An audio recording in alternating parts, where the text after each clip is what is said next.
Hello friends, today we are going to continue chapter number 8, Framing of Constitution and its Features, lecture number 5.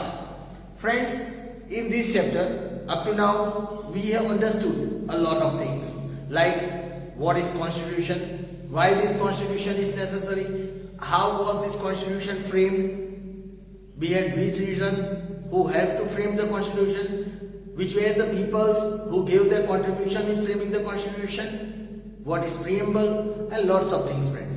Friends, from the beginning itself, as we understood that constitution is necessary for each and every country. The collection of rules to govern any country is called the constitution. Friends, we discussed that without the rules, a systematic governing of the country is not possible. We also discussed that how this constitution, what is the importance of this constitution? Constitution treats each and every people equally. It guides us about the type of the ideology of the country. Friends, we understood how the Indian constitution was framed. When the Britishers decided to give India independence, they sent a member of 3 ministers to India to investigate on the matter of giving India independence, and this was known as Cabinet Mission. This Cabinet Mission, after doing a lots of researches, they planned how to give India independence, how to make and how to help and how to frame the Indian constitution. They decided, they submitted their plan of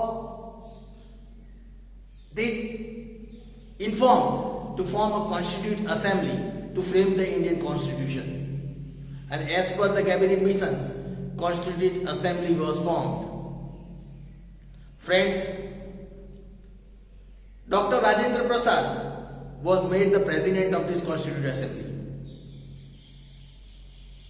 Many intelligence and experts from different fields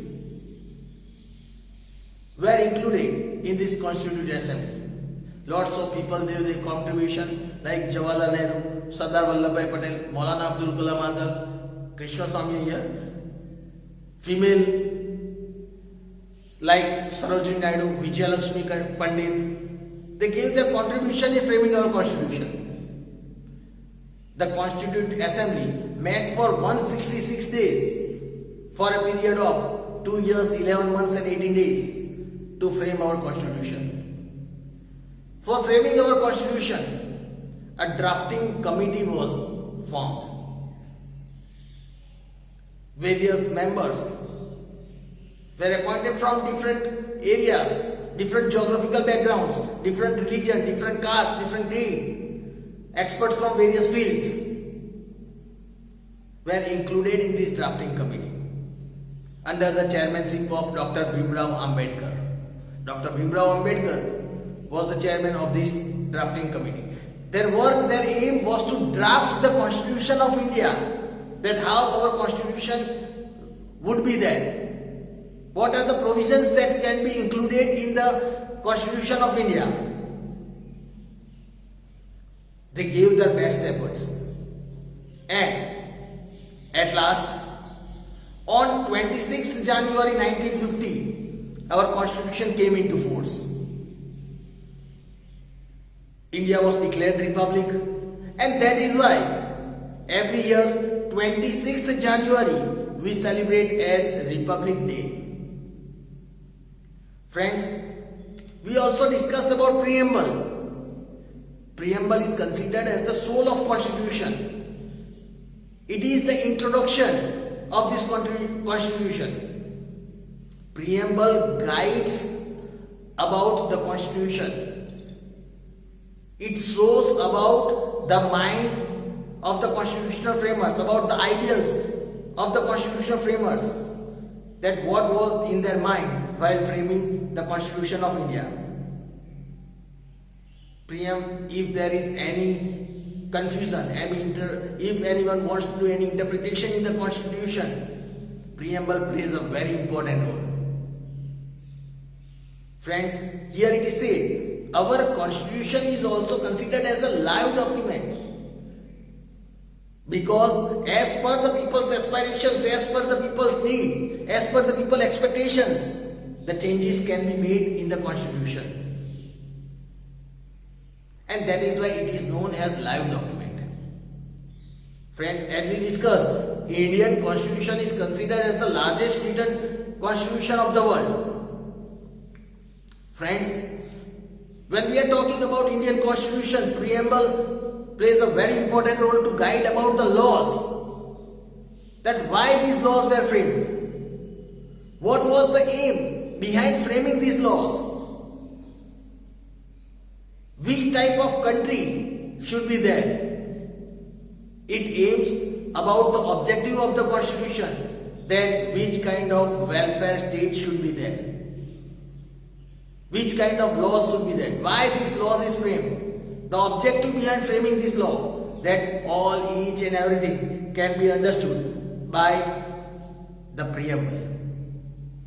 If there is any confusion regarding any law or interpretation of law with the opinion of the people, at that time, to make it clear, preamble plays a very important role. Friends, after that, we discussed about the democratic country. What is democratic country? Friends, we learn that what is democratic country.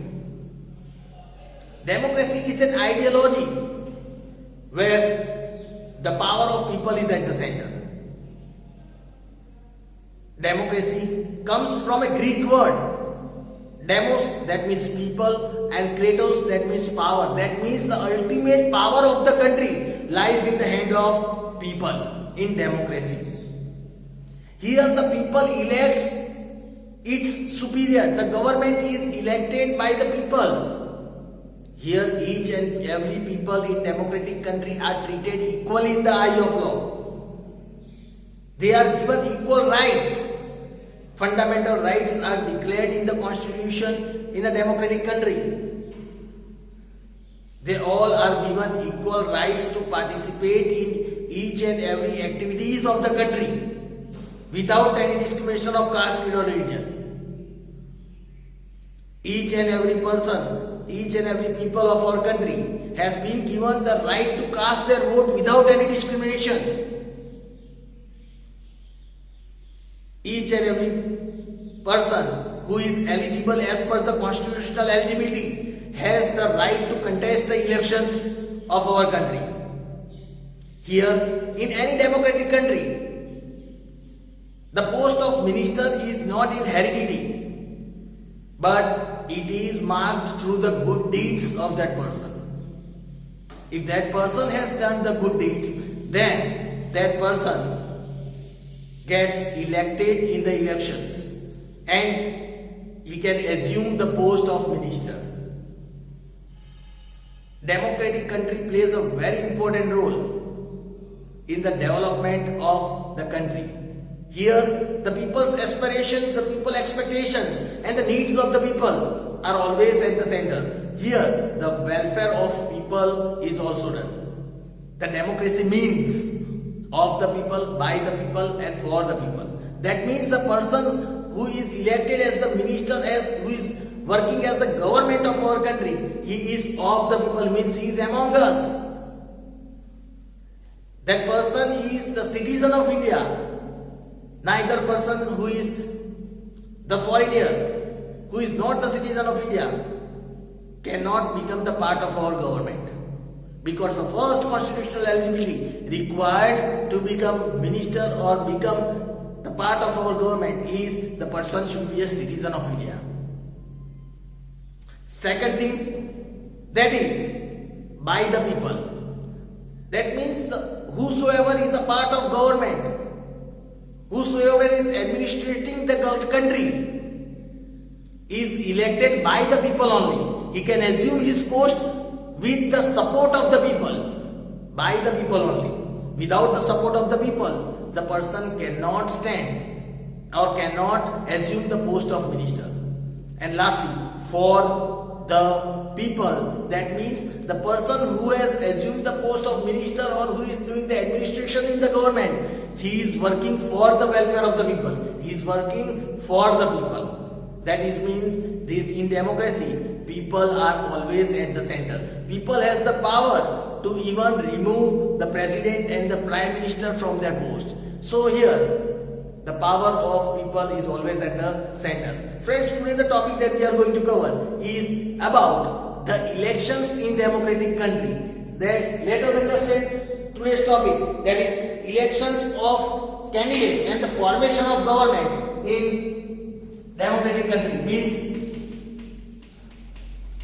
elections and formation of government in democratic country. Friends, let us understand about the elections in democratic country and the formation of government.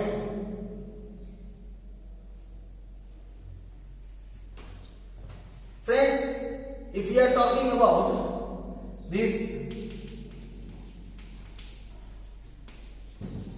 elections and formation of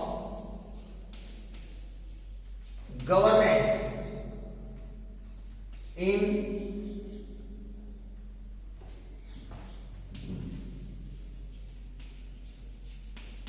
democratic country.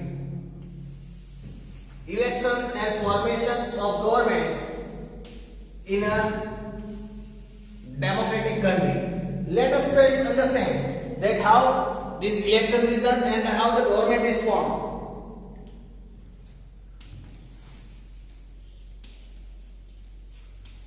If we talk about democracy in democratic India,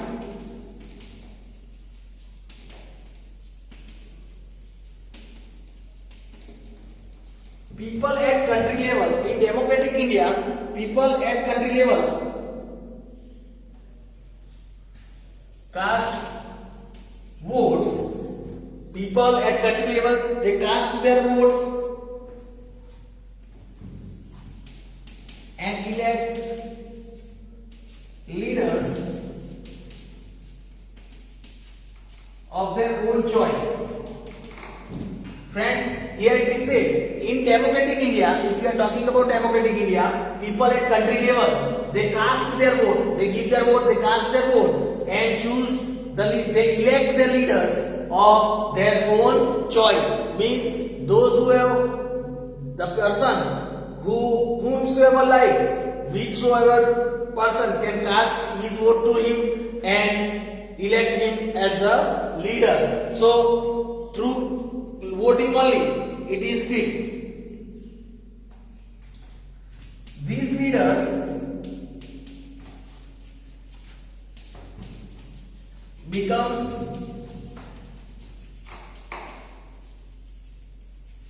the representatives. These leaders becomes the representatives of the parliament.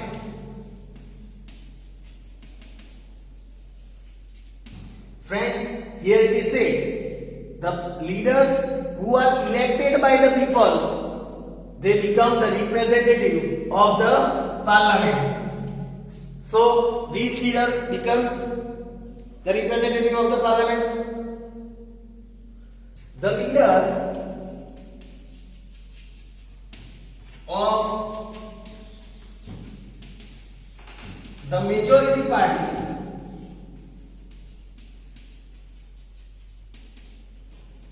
becomes the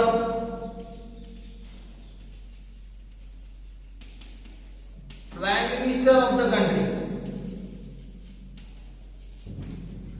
Friends, another and very important thing, the leader of the majority party who wins in the elections, the leader of the majority party who wins in the election, that leader becomes the prime minister of the country. The person who is elected in particular area, that leader becomes the representative of the parliament, and the leader of the party who wins with the majority in the country, that becomes the prime minister of the country. So here even the prime minister is elected by the people. Here it is said,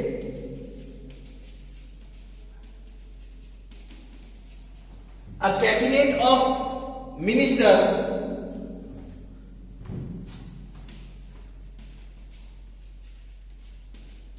is also prepared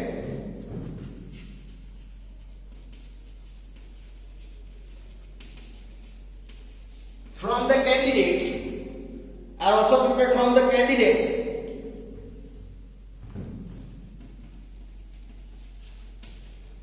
elected for the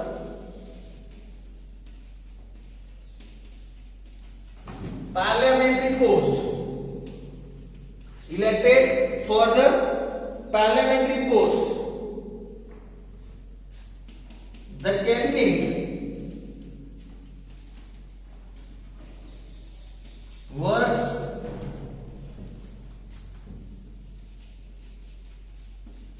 in accordance. The cabinet works in accordance with the prime minister.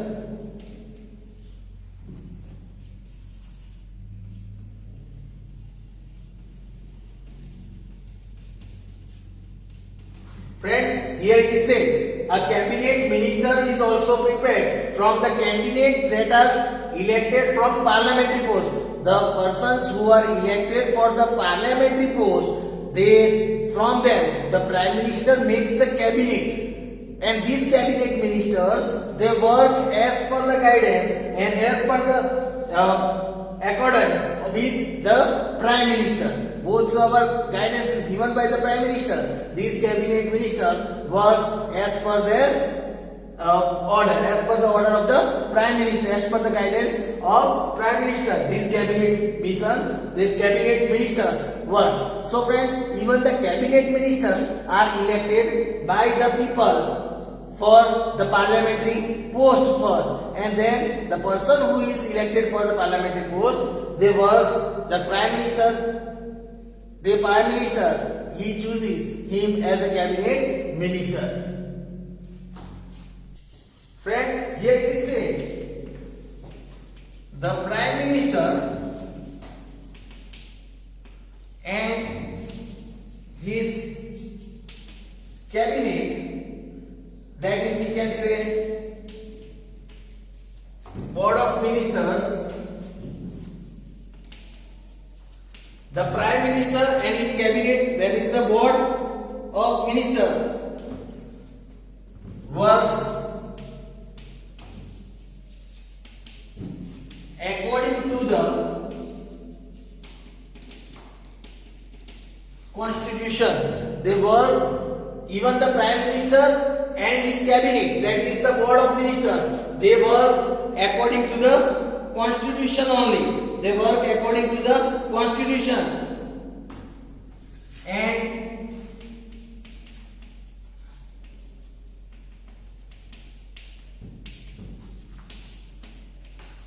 is responsible to the parliament, and prime minister and the board of ministers are responsible. They are responsible to the parliament for good governance. For good governance of the country, for the good governance of the country. So friends, prime minister and the cabinet minister also works according to the constitution only. They work as per the constitution and for the welfare of the country. Similarly, people also elects the state, and similarly people also elects the state and local level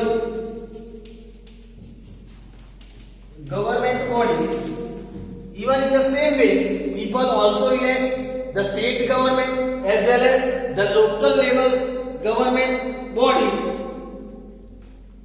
who works at state and local level, who works as state and local level respectively. So even the people working at state level, the government, that is state government, and the local level government, that is municipalities, we can say, right? Municipality, sarpanch, all them, their local level government, they both work at they come at their post through the voting by as the people elect them.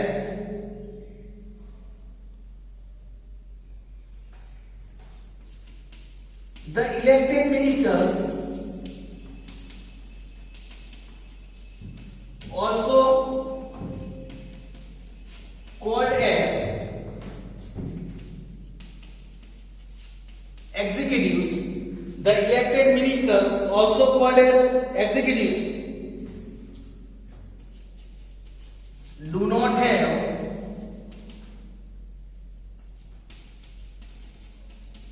absolute power. These elected ministers, they do not have absolute power. As we learned when we were learning the constitution, that our constitution has given certain powers to all the ministers. Means these elected ministers also have certain powers only. That means the elected ministers, which are known as executives, they do not have absolute power. They are not having absolute power.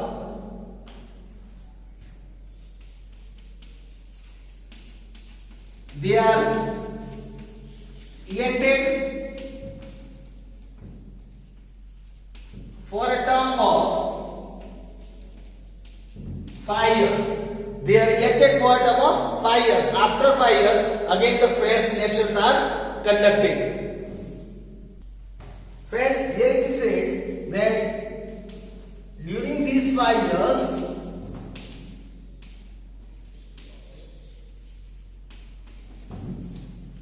they have to work for the welfare of the people. During the term of their 5 years, they have to work for the welfare of the people as per provisions of the Constitution. As per the provisions and principles of the Constitution, these elected members who are there for the 5 years, they need to work for the welfare of the people as per the principle and the provisions that are mentioned in the Constitution. So here it is said, it is the duty of the elected government, it is the duty of the elected government to work for the welfare of the country,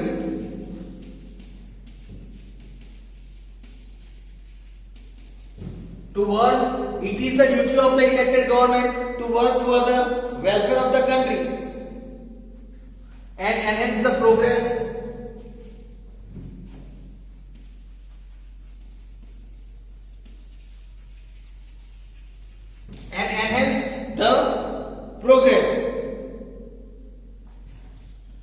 Hence,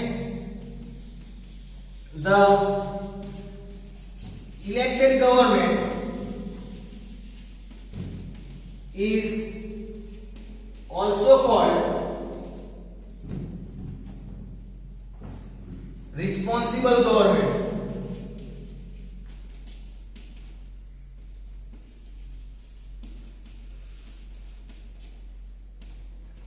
This elected government is also known as responsible government. Whatever deeds are done in the country, good or bad, government is responsible for that. Friends, here it is said that in a democratic country, when a person elects his representative, elects the ministers, and when he assumes the post of minister, he becomes the representative of the parliament or he becomes the prime minister, his responsibility increases. He needs to work for the welfare of the people, for the welfare of the country, to enhance the progress and development of the country. And due to that, this responsibility of this person increases more. And whatever happens in the country, if the positive thing happens, if the development and progress is happening in the country, then also the government is responsible. And if any negative thing happens in the country, then also that government is responsible for that particular thing. And that is why this government is also known as responsible government. So friends, you might have understood about these elections and the formation of government in a democratic country. We'll learn about another topic in our next lecture. Thank you.